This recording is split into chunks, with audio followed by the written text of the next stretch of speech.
Kumusta mga kanoise? Welcome back sa ating YouTube channel, Philippine Noises. So, ngayong araw, another update naman tayo about politika ng ating bansa. So, interesting itong pag-uusapan natin ngayon, par. So, nakita ko lang to, and then, na-intriga ako kasi Bato de la Rosa daw, ang posible daw na mastermind doon sa pagtumba kay Percy Lapid. So, panonorin lang natin to, par.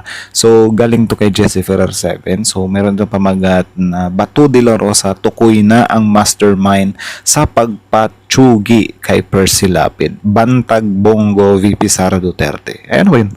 Tukoy na ang mastermind sa pagpatsugi kay Percy. Ay, hindi pala. Ano ba? So, intindihin nyo na lang para andin ka na lang din balang humusga, no? So, yan yung panonorin natin ngayon and bibigyan natin yan ng reaction, ano? So, kayo na lang din balang humusga. So, bago natin simulan, Jesse Ferrer 7, supportahan nyo yan. Tapos, syempre, courtesy na rin sa mga nandito sa video to. And then, syempre, bago nyo iwan yung, bago natin simulan, kung trip nyo ng mga ganitong reaction video, may kasama kayo manood, huwag nyo na rin kalimutan supportahan yung YouTube channel natin, Philippine Noisy. So, mga kanoisy, hindi na natin ito patatagalin. Tapos, simulan na natin bagkaagkawin pa ng China. Again, pamagat ng video ito. Bato de Rosa, tukoy na ang mastermind sa pagpatsugi kay Percy Lapid. Bantag Bongo VP Sara Duterte. Jesse Ferrer 7 Filipino, like, comment, share, subscribe. Start. Mali-mali Social media ang napapabalitang kaya daw pala ayaw sumuko at nagtatago si dating Bureau of Correction Director General Gerard Bantag ay dahil ang totoo daw ay di umanong ang mastermind sa pagkamatay ng matapang na hard-hitting radio commentator at tabloid columnist na si Percy Lapid ay si Senator Bato de la Rosa. Matatanda si Bantag ang itinuturong utak sa pagpaslang kay Percy Lapid noong nakaraang taon. Matindi kasi ang mga banat noon ni Percy Lapid kay Bantag hinggil sa hidden wealth nito. Pinaslang si Lapid ng sumukong hard-hitter na si Joel Escolar. Sumuko sa pulisya si Escolar dahil nabahala ito nang lumabas sa publiko ang kuha ng CCTV nang tulangin nila si Lapid. Nabahala raw siya na baka ikahon siya nang makumontak sa kanya. Nakakulong siya ngayon sa NBI. Ang NBI ay nasa ilalim ng DOJ. Si Villamor naman ang umanay kumontak kay Escolar. Nang ikanta ni Escolar si Villamor sa isang press conference, lang ang huli sa loob ng bilibid. At lumabas sa mga investigasyon na si Sulyata ang nag-utos sa mga gang leader. Napatin si Villamor sa pamamagitan ng pagsuklog ng plastic sa ulo nito base sa resulta ng pagsusuri ng doktor. Simula nang mag-issue ng arrest warrant ang korte laban kina Bantag at Sulyata, hanggang ngayon ay hindi pa sila nahuhuli ng mga otoridad kahit na nag-anonsyo ng reward money na 3 million pesos ang DOJ sa sinumang makapagtuturo o makahuhuli sa mag-amo. Ngunit may bagong anggulong lumalabas na tila itinuturo ang isang senador bilang tunay na utak sa pen. Ayon kay dating DDS at political vlogger na si Pebbles. Okay, so this is from Pebbles daw pala. So, men, tingnan natin to, men. So, yun nga yung tinutukoy na parang si Senator Bato daw. So, tingnan pa natin. So, yeah. Talakera. Kung gusto niyo daw malaman kung sino ang totoong pumatay kay Percy Lapid, ay hulihin daw si Senator Bato de la Rosa. Kung gusto niyo malaman kung sino ang totoong pumatay kay Percy Lapid, hulihin niyo si Bato. At kapag nahuli niyo na si Bato, paaminin niyo siya. Ngayon natin malalaman kung kanino kikiling ang INC. Kung kay Duterte ba, kung kay Sara ba, or kay BBM kapag nalaman nila ang totoong killer ni Percy Lapid. Bato. So ano ba? INC ba si Percy Lapid, par? Tama ba? Tama ba yung pagkakaintindi ko? Kasi kung if ever, yun nga par, if ever lang naman totoo na si Bato yung mastermind or may kinalaman si Bato sa pagtsugi kay Percy Lapid, do you think chapwera na ng INC yung mga Duterte? Comment down below, para comment down below. So, well, tinanong ko lang naman yun kasi halatang halata naman, or siguro kayo na lang din balang musga sa mga nakikita nyo na kung saang side nga ba talaga yung INC, 'di ba? Kasi for me, par, 'di ba? Doon pa lang sa ginawa nilang peace rally na mostly mga DDS yung mga nagsalita doon, sila Bato, sila Amy, sino pang mga tao doon, 'di ba? Halatang halata naman na pabor sila sa mga Duterte. 'Di ba? So, yeah, yan lang yung some kind ko sa INC, Pero kung lang talaga sila, nasa gitna sila, like wala silang isasali ng mga politician sa mga rally nila, mas ma-appreciate ko sila eh. Diba? Pero since yun nga, mga Duterte, pagsasalitain nila sa rally nila is parang wala. Tago! Takbo! Bato! Takbo! Kaya daw pala mga kababayan, ayaw sumuko ni Bantag. Hala, bakit nga ba? Kasi mga kababayan, ang totoo pala talaga daw di umano na mastermind sa pagkamatay kay Percy Lapid, no? Ay si Bato. Hala! Nako, Diyos ko, mga kababayan. Kaya daw pala, pero if ever, ipagpalagay natin na na totoo yun, parang sobrang loyal pala ni Bantag Di ba? Kila Bato or sa mga Duterte to the point na isasakripisyo niya yung kalayaan niya para hindi magpahuli talaga. Like, I mean, yung kalayaan niya, magtago-tago siya. Sobrang pait kaya ng ganyan par. Do you think ang sarap mabuhay ng tago-tago ka? Di ba? Parang useless na lang yung buhay mo eh. Ewan ko na lang din kung paano nila hinahandle yung buhay nila, no? Na tago-tago sila. Pero yun nga, grabe yung loyalty na yan na parang if ever totoo, itong mga sinasambit dito. Di ba? Na tapos hindi niya, I mean, parang hahayaan niya na lang din. Or siguro madadamay pa rin si Bantag, ano, if ever mastermind nga si Bato. Di ba? Like, may kalalagyan din talaga siguro siya. Kaya hindi na lang din talaga siya lumabas. Ewan ko lang kung anong pinangako dito, if ever totoo, di ba? Na parang chill ka lang dyan. Kapag naupo ulit kami sa pwesto, parang kalma na. Ganyan ba yung pinangako? Di ba? Di natin alam. Pwedeng ganyan. Kaya siguro nanahimik or hindi talaga nagpahuli, ano. Pero si Kibuloy pala, ano na kayong balita? Kibuloy ngayon? O itong si Bantag sa otoridad. Kasi si Bato pala daw di umano ang mastermind ng pagkamatay ni Percy Lapid. So ngayon, mga kababayan, tanong ko po, mga kababayan, si Percy Lapid ba ay isang INC?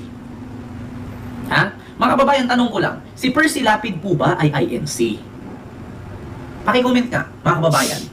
Search na natin. Si Percy Lapid ba ay INC or Iglesia ni Cristo? Kasi ka-Percy Lapid eh. Bakit ka-Percy Lapid? Kung hindi siya INC or yun lang talaga ang tawag sa kanya. Kapatid na Percy Lapid, ganun ba? Mga kababayan, INC si Bantag. INC, nakalagay. INC, pagkala mo hindi. Ngayon, mga kababayan, ito Sinearch po ko. ang nakarating sa akin. Actually, mga kababayan, Sinearch ko dito sa sa Reddit ng INC. Do you know that Percy Lapid was a member of INC? Pero may dito, I'm not sure if he was a current member before he died or he was dismissed. I remember seeing him in our locale though he wasn't active, maybe because he was dismissed. His family is active. I also remember that members of his family was almost dismissed like me for being a Lenny supporter publicly. It's kind of sad that someone had their father killed just days ago. Chinek ko yung pictures ng world niya today. Usually kapag INC, may stand ng INC sa taas ng Kabayong, but I didn't see any. Wala rin cross. So most likely decision ng family na di lagyan ng stand. Siguro kasi naka-public viewing plus sinong proud na maging INC these days aside. So always burn pala yan. Grabe yung So parang INC daw pala siya pero parang correct me if I'm wrong na lang Yun kasi yung nakalagay dito sa Reddit na parang tinanggal dahil sa pagiging Lenny supporter.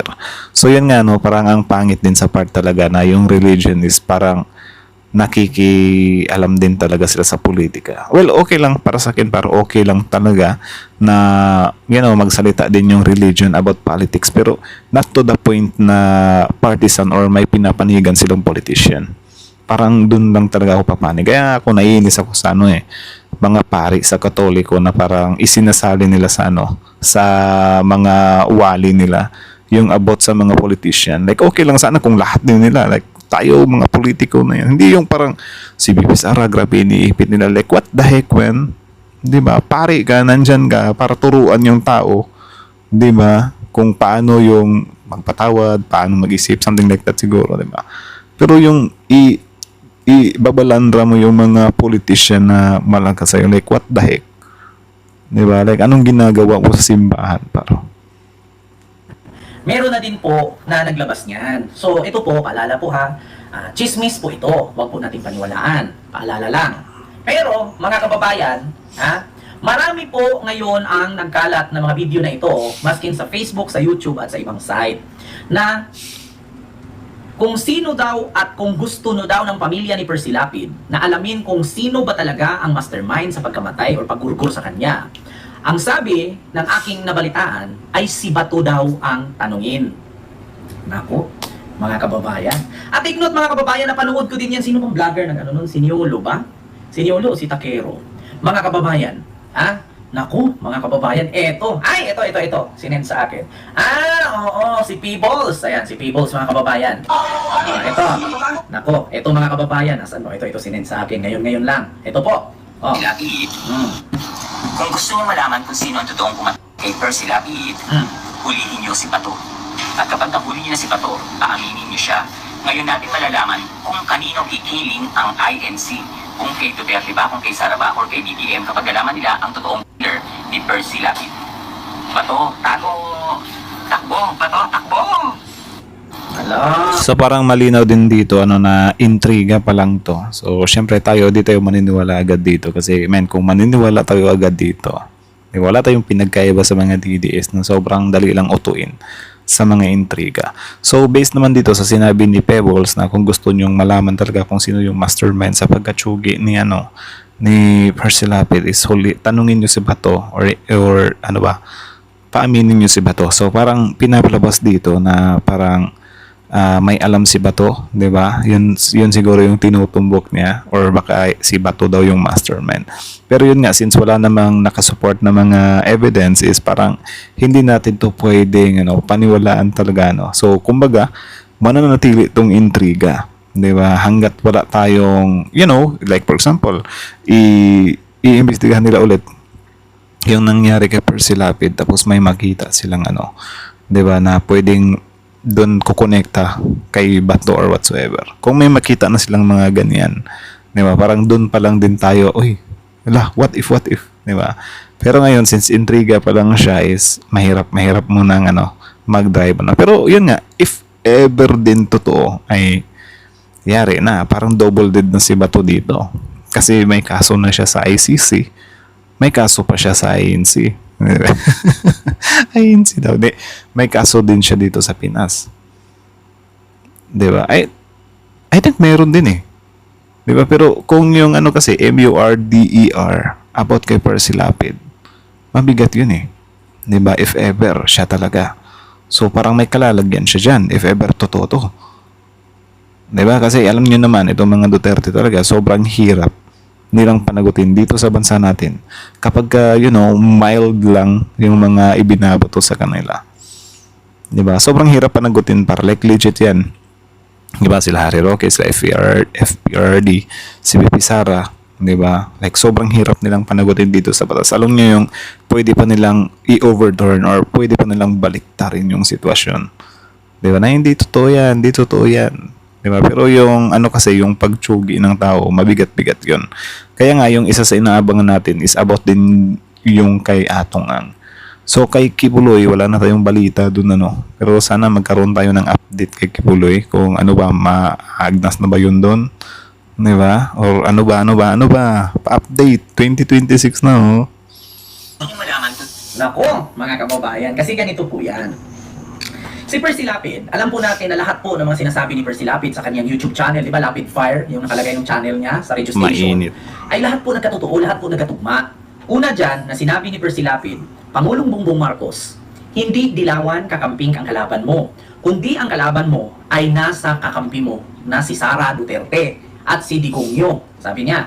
So, nagkatotoo nga, mga kababayan, kalaunan, malayo lang 1 taon, nagkatotoo nga. Si Sara, tumalikod at tumiwalag na sa unit team. Naging kalaban na ni PBBM. Tapos, mga kababayan, ito na. Pangalawang sabi ni Percy Lapid, sumasalangit nawa ang kaluluwa niya. Ngayon, mga kababayan, sabi ni Percy Lapid, alam nyo, yan si Sara, darating ang panahon, mai-impeach yan. Katotoo nga, in-impeach nga sa Kongreso. Tapos ngayon, kaso hindi matuloy ang impeachment niyan. Bakit? Kasi po, mga kapatid, mga kababayan, sabi ni Lapid, itong Supreme Court, lahat ng mga punente dyan, or mga appointee ni Digong, lahat dyan hawak niya sa liig. Itong Supreme Court, 11 dyan, puro appointee ni Digong. Grabe. Kaya kahit mali, gawin nilang tama. Kasi ang labanan dyan, numbers game. Nagkatotoo nga, mga kababayan. Lahat ng mga appointee dyan sa Supreme Court, puro kapraternity ni Digong, nagkatotoo nga naman. At idideklara niya na unconstitutional itong impeachment kasi nga lahat yan ay kapraternity ni Digong, mga appointee niya yan. Grabe In fairness din talaga, maano ko din talaga yan sa sarili ko. Na sobrang dami talagang mga sinabi si Percy Lapid dati nung nabubuhay pa siya na nangyayari ngayon.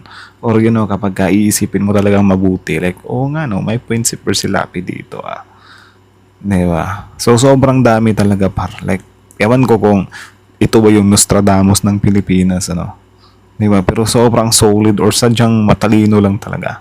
Or, marunong lang talaga siyang Diba? Kasi yung mga sources niya, mga big times din Diba? Like, hindi ka din talaga bibiguin. Solid to para si, Percy Lapid. Numbers game. So, nagkatotoo nga, mga kababayan. Naku po. At bukod doon, mga kababayan, isa pa ito sa sinabi ni Percy Lapid. Yung about sa droga. Sangkot si Digong dyan. Nako. Kaya syempre mga kababayan, naririnig ng mga kakamping yan. Kasi alam ko ito si Percy Lapid, kakamping ito Lenny Robredo ito Ngayon mga kababayan, kumalat na. Nagkatotoo na. Sindikato daw yan, mga Duterte. Ano daw yan? Mga mafia daw yan. Naku, nagkatotoo nga naman. Diyos ko. At hindi natin maitanggi mga kababayan na naglabasan na itong mga picture ni Pulong, kasama si Kenneth Dong, si Charlie Tan, si Sammy Uy, sino pa? Si Michael Yang, sama ni Digong, si Peter Lim, lahat halos na mga Lord. Magkakasama si... Actually, parang dati ng sinasabi ni Trillanes yan. Pero yun nga, parang konti lang yung nakikinig. Diba? Kasi parang ini-chapwera nila. Pero yun nga, kung aanalisahin mo talaga, may mga basihan naman din talaga yung mga sinasabi ni Trillanes. So, yeah. Pulong at si Baste, doon kumakain sila, may mga humihiga-higa pa ngayon sila. Naku, nagkatotoo nga naman. Naku. Kaya ngayon mga kababayan, simula nung inilabas ito ni Percy Lapid, kasi syempre maraming naniniwala kay Percy Lapid at that time. Ang lakas-lakas ni Percy Lapid noong pandemic. Parang kasabayan ni FLM yan yung Francis Leo Mangusin. Ngayon mga kababayan, nagulat na lang tayo doon sa kanyang tahanan, papasok sa village sa Las Piñas. Bang, bang, bang, bang. Pinatay sa loob ng kanyang sasakyan. Doon na nangyari. Kaya mga kababayan, bakit si Bantag ang naging mastermind sa pagkamatay ni Percy Lapid? Hindi lang naman ang baho ni Bantag ang nilabas ni Percy Lapid, kundi mas marami ang baho ni Digong. Kaya ngayon mga kababayan, Mamartismos na hilo po. Kaya ngayon mga kababayan, eto na, maraming ang nagsusulputan. At sa mga gustong malaman kung sino talaga ang mastermind sa paggurguro kay Lito Lapid, kay Percy Lapid, buhay pa si Lito Lapid Oo. Kung sino daw ang... Buhay pa yun, nasa Senado lang, di natin maramdaman. Or, ito din ngayon ko lang naisip, siguro, kahit na alam ni Bantag na hindi siya, if ever lang naman to, if ever hindi si Bantag yung tsumugi kay Percy Lapid. Siguro, if ever alam sana ni Bantag na hindi siya yung tsumugi, 'di ba? Is nagtatago pa rin siya kasi kita niyo naman yung mga isiniwalat ni Lapid, 'di ba? Like sobrang din talaga, sobrang bibigat din nun. 'Di ba? Siguro yun din yung na kahit hindi ako tsumugi kay Lapid is parang mayayari pa rin ako dito sa ibang 'di ba? Ikakaso nila sa akin or yung mga butas na nakita nila sa akin. Pwedeng ganun din. 'Di ba? I think pwedeng ganun din. mastermind at gusto nyong malaman, kung sino ang mastermind, arestuhin si Bato at paaminin. Ngayon, pag umamin si Bato na siya ang mastermind sa pagpapatumba kay Percy Lapid, dito na maiisip ng Iglesia ni Cristo kung kanino sila kakampi, kay PBBM ba or kay Sara. Kasi pagkakaalam ko mga kababayan, si Percy Lapid ay Iglesia ni Cristo po yan. Diba? Naku po. Kaya mga kababayan, isa sa rason na kung bakit si Bantag ayaw sumuko at magpahuli sa otoridad. Kasi hindi naman pala siya ang mastermind, kundi si Bato di umano. Naku po. Hala. Oo, Ma'am Almalay ko. Totoo po talaga yan, Ma'am. Kasi alam niyo kung bakit? Napakarami at nagkatugma-tugma nga. Lahat ng mga sinasabi ni Percy Lapid. Ngayon, pag nalaman ng Iglesia ni Cristo ito, kapatira nilang si Percy Lapid ay pinatay sa utos ni Digongyo kay Bato na ipatumba kasi nabisto ang baho niya sa pamamagitan ng paglahad ni Percy Lapid, kanino sila kakampi? Kay Sara o kay PBBM? Diba? I think kay Sara pa rin. Diba? Sa kung sino yung present. Do you think? Diba? Yeah, comment down below din yung tanong ni Ken Garcia kung kanino na papanig yung INC if ever ma-prove na may kinalaman nga si Bato sa pagkatsugi ni Lapid So comment down below your opinion and then pag-usapan natin yan sa comment section. So Happy New Year. Hala, nako, eto na. Diyos ko. Sino ang totoong pumatay kay Percy Lapid? Hulihin niyo si Bato. At kapag nahuli niyo na si Bato, paaminin niyo siya. Ngayon natin malalaman kung kaninong hikiling ang INC. Kung kay Duterte ba, kung kay Sara ba, or kay BBM. Kapag nalaman nila ang totoong leader ni Percy Lapid. Bato, tago! Takbo! Bato, takbo! Hala. Kung gusto niyo malaman kung sino ang totoong pumatay kay Percy Lapid, hulihin niyo si Bato. At kapag nahuli niyo na si Bato, paaminin niyo siya. Ngayon natin malalaman kung kaninong hikiling ang INC. Kung kay Duterte ba, kung kay Sara ba, or Nako talaga. So, kayo na rin bahalang husga. So, yun lang naman. So, again, ang video ko is mula kay JC Ferrer 7. So, supportahan niya yan. Original video in the description box below. Tapos, courtesy na rin kay Kent Garcia. At kay, sino yung isa? Si Pebbles. Yeah, courtesy din sa kanila. So, yung napanood natin dito is parang mga intriga pa lang naman yun. Diba? Kasi di naman sinabi dito ni Pebbles kung ano yung magpapatunay nun. Diba? Na so meaning hindi pa talaga natin siya paniniwalaan sa ngayon. Kumbaga intriga lang siya. And then yan nga parang ang tanong kasi dito, what if, 'di ba? What if totoo nga na si Bato? So meaning mabigat-bigat to, 'di ba? Magigisa siya dito sa sa bansa natin. Especially itong si Lapid is parang close din. Hindi siya close, parang malakas din to, 'di ba? Or for sure makikialam dito yung opposition. 'Di ba, ng mga Duterte, like, man, 'di ba? Pero yun nga, since wala pa naman tayong talaga narinig na mga big something na babalitaan natin. So parang mananatili pa rin siyang intriga sa ngayon So grabe yun. For me parang mas I think wag na muna nilang isingit itong issue na to kay Bato kasi mas magandang talaga rekta ICC. 'Di ba? Kasi kung ito masasabit si Bato dito, yan sa kunyari, 'di ba, ma-prove nila na totoo yung kay Lapid fire na issue, makonekta nila kay Bato, is parang alam nyo naman dito sa bansa natin, 'di ba, as long as may mga talaga, mga malalakas na mga kasama yan sa Senate, is wala, sobrang hirap, which is yun nga ang pruweba natin dyan, or nakita na natin yan doon sa impeachment ni VP Sara, 'di ba? Na dinadaan sa bilang, 'di ba? Na kapag what the heck, 'di ba? Kahit ano pang mga ebidensya 'yan, kapag ka majority kami, marami kami sa bilang, 'di ba? Is hindi pwedeng mag-proceed 'yan.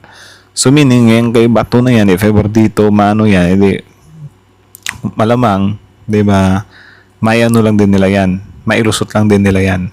So alam niyo naman, yan yung some kind disadvantage kapag hati-hati yung mga nakaupo dyan sa Senate So kita nyo naman, may isang senador dyan na hindi pa man lumabas yung mga ebidensya about sa impeachment ni Bibi Sara, parang sinabi na agad na hindi, magnuno talaga ako, di ba, dyan sa impeachment ni Bibi Sara. So, sinabi ni Robin yan. So, loyalty over evidence. So, parang ganyan. So, nakakalungkot na part sa bansa natin yan. Pero, yun nga, itong kay Lapid talaga. Sayang tong tao na to kasi sobrang tapang niya and then sobrang talino. Diba? Like, parang parang ito yung kumbaga, ilagay natin sa ilagay natin sa second place si Trillanes. Parang ito yung first. 'Di ba? Si Lapid. Sobrang solid nito Like kahit naman nakikita ko pa rin naman yung mga videos niya and then yun nga, may isang tao kasi na nag-upload ng mga videos niya na parang nag-aakma siya sa mga nangyayari ngayon. Biruin nyo, pandemic pa yun 'di ba? Tapos ngayon nag-aakma yung mga sinasabi niya. 'Di ba? Yung about kay Willie Repillame, yung about kay sobrang talaga, sobrang talino ng taong to. 'Di ba? Sayang. So about naman dito kay Bantag, yun nga, siguro ang isa sa reason talaga na if ever ipagpalagay natin na hindi nga si Bantag yung tsumugi, siguro ayaw pa rin lumabas ni Bantag, knowing na siguro mabibigat din yung kakaharapin niyang kaso bukod sa pagpatsugi kay siguro, 'di ba, kay Lapid. Kaya siguro hindi na lang siya lumabas. So if ever totoo man na may connection si Bato, so parang ito pala yung nagiging escape ni Bato about dito sa Lapid issues. So again, that's just intriga. So wag muna tayong maniwala dyan. Parang what if lang muna tayo sa ngayon. So since sila naman yung mahilig dyan, yung mga what if nila, pero ang problema kasi sa kanila, kapag sinabi ng mga kasamahan nila, mga idol nila, yung mga DDS na yan, na sinabihan sila ng intriga, wala. Parang 100% facts na para sa kanila kahit wala namang basihan. Kahit wala namang ebidensya. So dito naman, nung una nga, nagulat ako, ba't ba nila iintrigahin si Bato? Pero yun nga, parang kinonect nila dito na isa sa binanat-banatan nito ni Lapid is yung angkan or yung administration nila Digong. So ewan ko lang kung pinuruhan niya talaga ng todo si Bato dito. So kung if ever pinuruhan si Bato ng todo dito, so meaning may possibility din. Kahit sabihin natin na 0.1% lang yung possibility na yan, it's still a possibility. Diba? So, yeah. Mabigat-bigat to if ever man. So, again, that's just intriga. And then, kayo na lang din bahalang umusga. So, komento nyo na lang din yung piece of nyo dyan. And then, yeah. That's it. Again, Jesse Feather 7. So, Kent Garcia. Tapos, Pebbles. And then, Filipino IC. So, like, comment, share, subscribe. Filipino IC's out.